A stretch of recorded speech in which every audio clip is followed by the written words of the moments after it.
Hello friends, welcome to my channel Passion Education। आप सभी का स्वागत है हमारी पी वाई क्यूज़ की सीरीज़ में, जहां हम डिस्कस करने वाले हैं GPSC class 1-2 exam conducted on 7/1/24 के क्वेश्चन को विद डिटेल एक्सप्लेनेशन। कुछ इस तरीके से ताकि उन क्वेश्चन में आने वाला जो भी टॉपिक है, जो भी कॉन्सेप्ट है, वो आपको पूरे ढंग से क्लियर हो जाए, ताकि अगर वो किसी और एग्ज़ाम में आता है, जीपीएससी क्लास 1-2 के या किसी और पीसीएस देते वक्त, यूपीएससी के एग्ज़ाम में, तो आप उस कॉन्सेप्ट से जो क्वेश्चन बना है उसे बड़े ही ढंग से सॉल्व कर सकें। चलिए, तो बिना देर किए हमारी क्लासेस स्टार्ट करते हैं। क्लास को शुरू करने से पहले आपसे एक रिक्वेस्ट है कि अपने दोस्तों के साथ इस वीडियो को शेयर ज़रूर से कर दीजिएगा। हमारे चैनल पे कॉम्पिटिटिव एग्ज़ाम से रिलेटेड जितनी भी गतिविधियाँ होती हैं उनसे जुड़े रहने के लिए चैनल को सब्सक्राइब कर लीजिएगा और वीडियो को अंत तक देखने के बाद लाइक बटन ज़रूर से हिट कीजिएगा। सो फ्रेंड्स, चलिए हम स्टार्ट करते हैं हमारे सेशन को।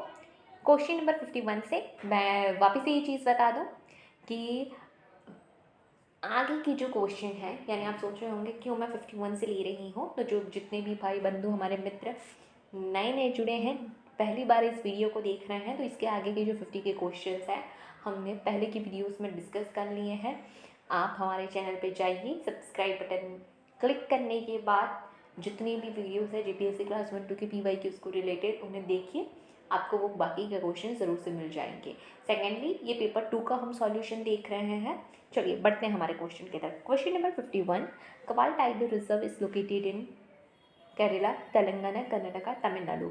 First of all, tiger reserve competitive exams की सबसे फेवरेट टॉपिक है। Tiger reserve, national park, world heritage site, Ramsar sites, इन्हें रिवाइज करते रहिएगा।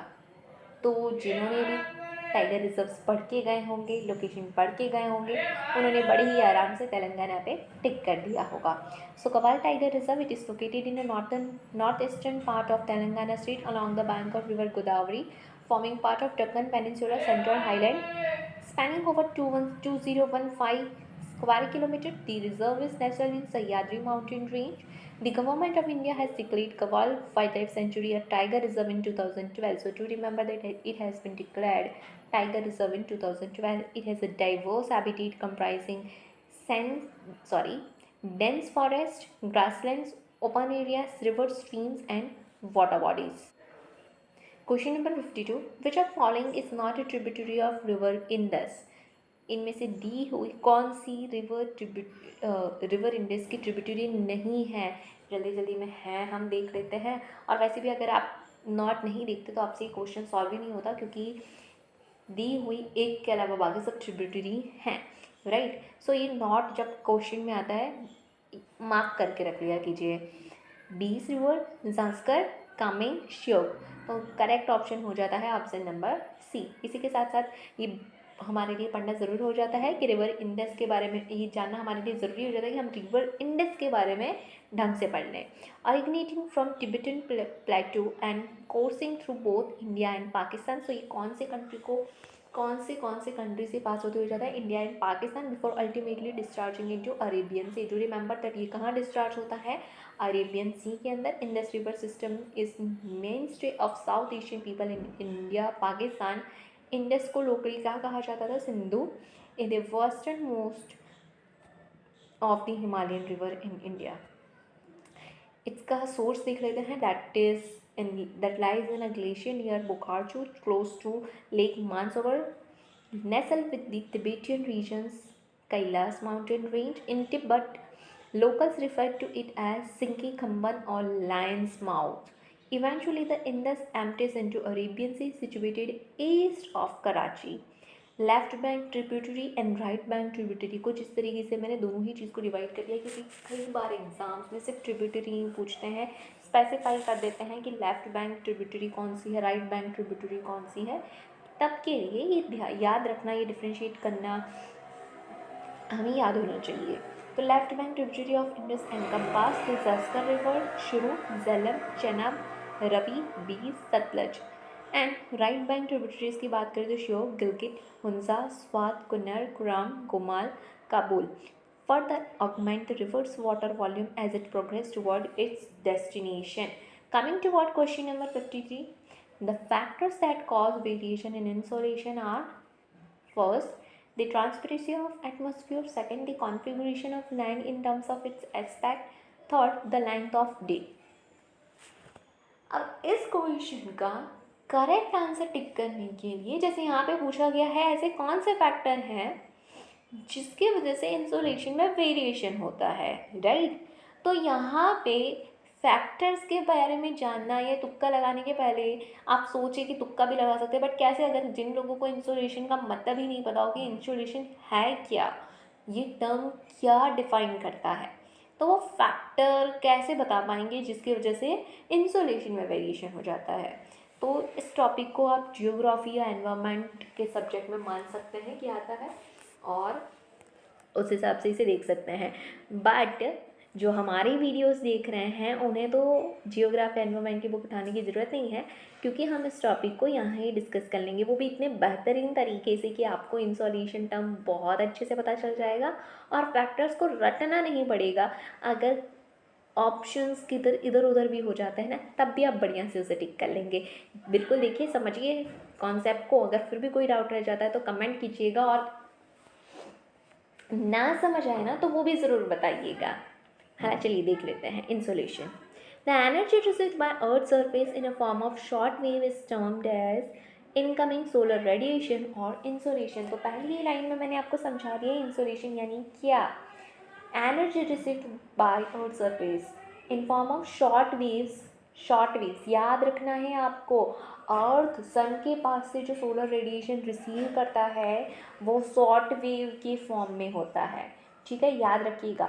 एनर्जी, वो एनर्जी जो अर्थ की सरफेस रिसीव करती है, अर्थ रिसीव करता है फ्रॉम सन, उसी को तो हम कहते हैं इनकमिंग सोलर रेडिएशन। अगर ये इनकमिंग सोलर रेडिएशन दिया होता तो कुछ लोग शायद समझ भी लेते वर्ड्स को तोड़ तोड़ के, बट इंसोलेशन दिया था इससे कुछ लोगों के लिए दिक्कत हो सकती है। बट ये वीडियो देखने वालों को अब दिक्कत नहीं होने वाली है, इतना तो मैं श्योरली कह सकती हूँ। So the energy received by Earth surface in a form of short wave. Do remember, ये short wave, long wave में कभी कई बार सेंटेंस को मैनिपुलेट करके दे देते हैं, जिसकी वजह से आपका ऑप्शन इनकरेक्ट हो सकता है। So it is in form of short wave that is termed as incoming solar radiation or insolation. अब इंसोलेशन तो आप समझ गए हैं, अब ये इंसोलेशन में वेरिएशन क्यों होती है भला, उसे भी देख लेते हैं। The amount of insolation received on earth surface is far less than that is radiated from the sun. तो क्या कहा जा रहा है कि सन जितना सोलर एनर्जी रेडिएट करता है उससे बहुत ही कम अर्थ तक रिसीव होती है, ठीक है। ऐसा क्यों? Because of a small size of earth and it distance from the sun, ठीक है, अर्थ की स्मॉल साइज की वजह से और उसकी जो दूरी है सन से। बट क्या सिर्फ यही कारण है? जी नहीं, और भी बहुत सारी चीज़ें हैं। Moreover water vapour, dust particle, ozone and other gases present in atmosphere absorb a small amount of solar radiation, जिसकी वजह से वो सोलर रेडिएशन हमारे अर्थ की सरफेस तक तो आ ही नहीं पाती है। कितनी ही सोलर रेडिएशन को हमारा जो क्लाउड है वो रिफ्लेक्ट कर देता है वापस से, right. The solar radiation received at the top of atmosphere varies slightly in a year due to variation in distance between the earth and the sun. The amount of insolation received on earth's surface is not uniform everywhere. अब इसे यहाँ पे ये जो second slide में जो चीज़ें समझाई गई ना उसे बहुत ही आराम से और बेहतरीन तरीके से समझिए। मुझे पक्के से दावा है कि आपको इंसोलेशन समझ में आ गया होगा। अब ये कैसे वेरिएट करता है उसे ढंग से समझेंगे। नहीं समझ में आया ना तो प्लीज़ बताइएगा, मैं इस पर फिर से वीडियो बना के आपको समझा दूँगी। बड़ी बड़ा ही ईजी टॉपिक है, इसे इन शब्दों में बच जाइए। इधर उधर लग रहा है कि अरे क्या ही है, नहीं। आप अपने आसपास देखिए, जियोग्राफी एनवायरनमेंट पढ़ते वक्त तो आसपास देखिए ये चीज़ें होती है। अपनी आँख कान नाक दिमाग सब कुछ खुले रखिए, जागरूक रखिए खुद को, आप खुद अनुभव करेंगे कि हाँ ये चीज़ होती तो है, राइट। तो इंसोलेशन भी कुछ ऐसा ही टॉपिक है। क्या कहा जा रहा है? The amount of insolation received on surface is not uniform everywhere. जितना ही इंसोलेशन यानी इनकमिंग सोलर रेडिएशन अर्थ की सरफेस पे हर जगह एक समान सा नहीं आता है, यानी सूर्य की जो किरणें हैं, सूर्य का जो इनकमिंग सोलर रेडिएशन है अर्थ के पूरे ही सरफेस पे यूनिफॉर्म नहीं होता, एक समान नहीं होता है। ऐसा भला क्यों? It varies according to place and time. किसकी वजह से चेंज होता है? प्लेस और टाइम के हिसाब से। तो अब प्लेस और टाइम का क्या रोल आया गया? हमने थोड़ी देर पहले तो देखा था distance and size, water vapour वो एब्जॉर्व कर रहे हैं, क्लाउड रिफ्लेक्ट कर रहा है। अब प्लेस एंड टाइम की वजह से हर जगह यूनिफॉर्म क्यों नहीं रह रहा है? Because when the tropical region receives maximum annual insolation, it gradually decreases towards the pole. Insolation is more in summer and less in winter. देखिए, तो यहाँ पे ना मैं पहले एक फर्स्ट टॉपिक डिस्कस कर लेती हूँ जो फैक्टर के अंदर दिया गया है। फैक्टर के अंदर क्या कहा जा रहा है, आप ये मत सोचिएगा मैंने ये 2-3 लाइन एक्सप्लेन क्यों की है, अभी आपको बेहतर तरीके से पता चलेगा। The main factors which influence the amount of insolation, ये फैक्टर्स दिए गए हैं जिसमें पहला आ गया है rotation of earth on its axis, the angle of incidence of sun rays, duration of the transparency of atmosphere. तो आप लोगों को पता है कि हमारा अर्थ जो है वो टिल्टेड है अपने एक्सिस के ऊपर, ठीक है, जिसकी वजह से जब वो रोटेशन करता है, अगर वो टिल्टेड नहीं होता तब तो पूरी ही जगह पे सन की एनर्जी रेडिएशन एकदम यूनिफॉर्म में पहुंचती। टिल्टेड है, झुका हुआ है, जिसकी वजह से कभी नॉर्थर्न हेमिस्फीयर पे ज़्यादा जाती है, कभी सदर्न हेमिस्फीयर पे ज़्यादा जाती है, ठीक है। तो rotation of earth on its axis, rotate करता है हमारा अर्थ, ये चीज़ है। एंगल ऑफ इंसिडेंस ऑफ सन रे, आई एम वेरी श्योर कि आपके मन में हो रहा होगा कि यार एक कोई ये चीज़ ड्रॉ करके समझा दे। मैं उतनी बेहतर तो नहीं हूँ बट लेट मी ट्राई। देखिए जिस तरीके से कलर चेंज कर लेते हैं। हाँ, तो फाइनली मैंने सेट कर लिया है। मान लीजिए ये हमारा अर्थ है जो कि टिल्टेड है अपने एक्सिस के ऊपर। अब ये 0 डिग्री इक्वेटर, 0 डिग्री इक्वेटर हमारे अर्थ को डिवाइड कर देता है 2 पार्ट में। ऊपर का पार्ट नॉर्दर्न हेमिस्फीयर, नीचे का सदर्न हेमिस्फीयर। इसके बाद आ जाता है ये 23.5 नॉर्थ, जिसे आप कह देते हैं ट्रॉपिक ऑफ कैंसर। ये आ जाता है 23.5 साउथ, जिसे आप कहते थे tropic of Capricorn. 66.5 arctic circle, north है ये 66.5 साउथ एंटार्क्टिक सर्कल। फिर ये ऊपर आ जाता है हमारा 90 डिग्री नॉर्थ पोल, और यहाँ भी आ जाता है हमारा 90 डिग्री साउथ पोल, ठीक है। तो आई होप आपको ये सारी चीज़ें क्लियर होगी। 0 डिग्री पे इक्वेटर आता है, 23.5 north tropic of cancer, 23.5 south tropic of Capricorn, 66 north arctic circle, 66 south antarctic circle. 90 degree पे आपका 90 डिग्री पे आपका आ जाता है, 90 अंश पे आ जाता है आपका नॉर्थ पोल, 90 अंश साउथ में आ जाता है आपका साउथ पोल। अब हम यहाँ पे सन को भी बना लेते हैं, हमारे सूरज देवता जी। तो मान लीजिए हम गर्मियों की बात कर लेते हैं। अब क्योंकि अर्थ टिल्टेड है अपने एक्सिस पे, जिसकी वजह से ये होता है कि हमारा जो सन है ना वो ट्रॉपिक्स के बिटवीन ही ट्रैवल करता रह जाता है। किसके बिटवीन? ट्रॉपिक्स के बिटवीन ही।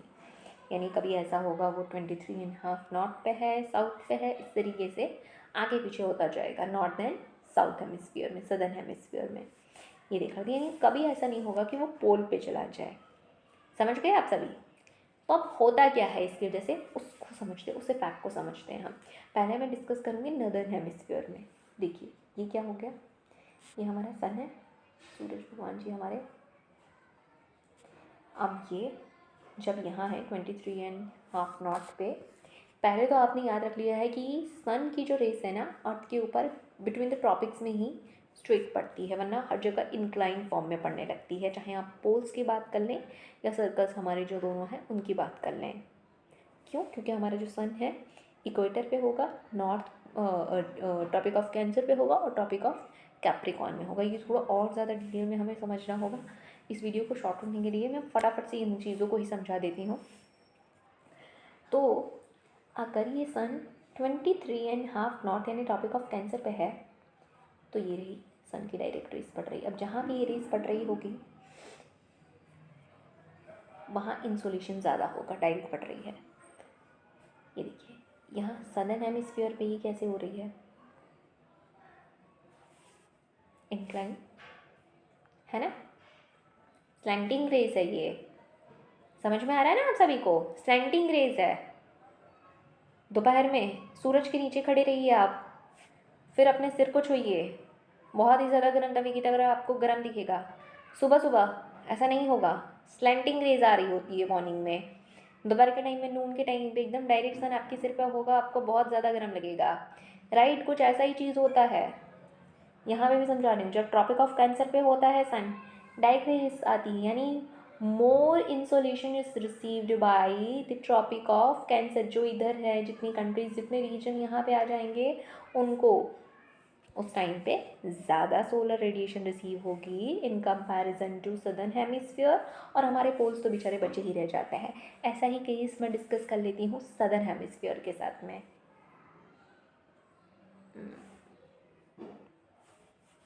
जब सन यहाँ में होगा,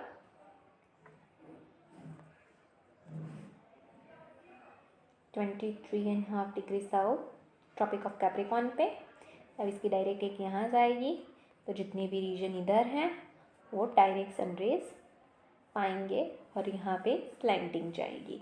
तब ये एरिया कम इंसोलेशन रिसीव करेगा और तब ये एरिया ज़्यादा इंसोलेशन रिसीव करेगा। ठीक है, समझ रहे हैं ना आप सभी? ओहो, जरा किए जरा पे पानी फिर गया, पर कोई दिक्कत नहीं है, आप समझ गए होंगे। चलिए बढ़ते हैं हमारी थ्योरी की पार्ट की तरफ। So, when the tropical region receive maximum annual while the tropical region receive maximum annual insolation, it gradually decrease toward poles.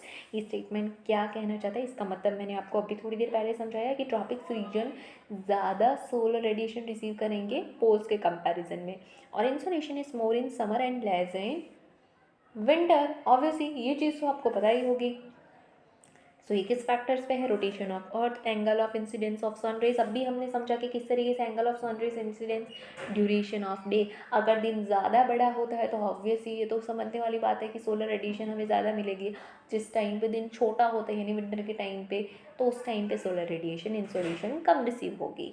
Transparency of atmosphere, अगर एटमोसफियर ट्रांसपेरेंट है तो ज़्यादा इंसोलेशन आएगी। अगर एटमोसफियर ट्रांसपेरेंट उतना नहीं है, क्लाउड्स वगैरह हैं, डस्ट हैं, वाटर वेपर है, तो वो सब एब्जॉर्ब करेंगे, कुछ रिफ्लेक्ट कर देंगे, ये सारी चीज़ों की वजह से। होप आपको ये कॉन्सेप्ट बढ़िया तरीके से समझ में आ गया होगा। अगर बढ़िया तरीके से समझ में आ गया हो ना तो लाइक का बटन जरूर से दबा दीजिएगा। चलिए बढ़ते हैं हमारे नेक्स्ट क्वेश्चन की तरफ। भाई हमने तो जो वादा कर रखा है आपसे कि आपकी दिवाली को बहुत ही बेहतर बनाएंगे हमारी दिवाली धमाका इस गिफ्ट के साथ, तो हम तो अपने तरफ से पूरा एफर्ट डाल रहे हैं, पूरे तरीके से कोशिश कर रहे हैं कि जितने भी क्वेश्चन इतने बढ़िया ढंग से समझ में आए आपको कि वो कॉन्सेप्ट को लेकर के कोई क्वेश्चन ना रह जाए। इसे आपका भी हो जाता है कि इस चैनल की दिवाली को बेहतर बनाना है, सब्सक्राइब करना, लाइक करना और दोस्तों के साथ शेयर करना। Question number 54. The term demographic trap is used by demographer to describe which of following combination. Combination है यानी 1 2 3 ऑप्शन सिलेक्ट करने होंगे। सब replacement level fertility rate, high fertility rate, declining mortality, increasing mortality. सबसे पहले समझ लेते हैं कि डेमोग्राफर की तरफ से जो डेमोग्राफिक ट्रैप टर्म दिया गया उसका मतलब क्या है, तभी तो आप इसमें से कुछ कंबाइन कर पाएंगे। चलिए, demographic trap refers to a situation where a country population growth rate becomes a hindrance to its economic and social development. It can occur in both developed and developing countries. Demographic trap is a combination of high fertility and declining mortality in developing countries, resulting in a period of high population growth rate. तो ये आपने देख लिया होगा कि यहाँ पे मैं जब समझाती हुई मैंने जो चीज़ें रीड की, सेंटेंस रीड किया, उसमें ही आ गया that it is a combination of high fertility and declining mortality. So your option number C is correct. तो डेमोग्राफिक ट्रैप एक ऐसी सिचुएशन है जहाँ पर कंट्री के पॉपुलेशन ग्रोथ रेट उनकी इकोनॉमिक और सोशल डेवलपमेंट के लिए हिंड्रेंस, रुकावट बनने लगती है। और ये दोनों ही डेवलप्ड और डेवलपिंग कंट्रीज दोनों ही जगह पे पाई जा सकती है क्या ये डेमोग्राफिक ट्रैप? क्या भला है ये भला? तो यह कॉम्बिनेशन है हाई फर्टिलिटी यानी बर्थ रेट बहुत ज़्यादा है, डिक्लाइनिंग मॉर्टेलिटी डेथ रेट बहुत कम है, बच्चे बहुत ज़्यादा मतलब बहुत ज़्यादा बच्चे पैदा किए जा रहे हैं, लोगों की मृत्यु कम हो रही है। इसमें आप समझ सकते हैं कि जो जनसंख्या है बढ़ती हुई नज़र आ रही है। तो ये कब पाया गया? 1921 में अगर आप देखने जाएँ तो वो हमारी इंडिया के लिए वही साल था। ग्रेट डिवाइड ईयर कहा जाता है 1921 को, क्योंकि उसके पहले तो बर्थ रेट हाई थी पर उसी के साथ साथ डेथ रेट भी हाई थी, भुखमरी के कारण, अलग अलग बीमारियों के कारण। बट उसके बाद क्या हो जाता है कि टेक्नोलॉजिकल डेवलपमेंट होता है, हम मोर्टालिटी को कम करने में सफल हो जाते हैं, पर जो हाई फर्टिलिटी थी यानी बर्थ रेट को हम कंट्रोल नहीं कर पाते हैं।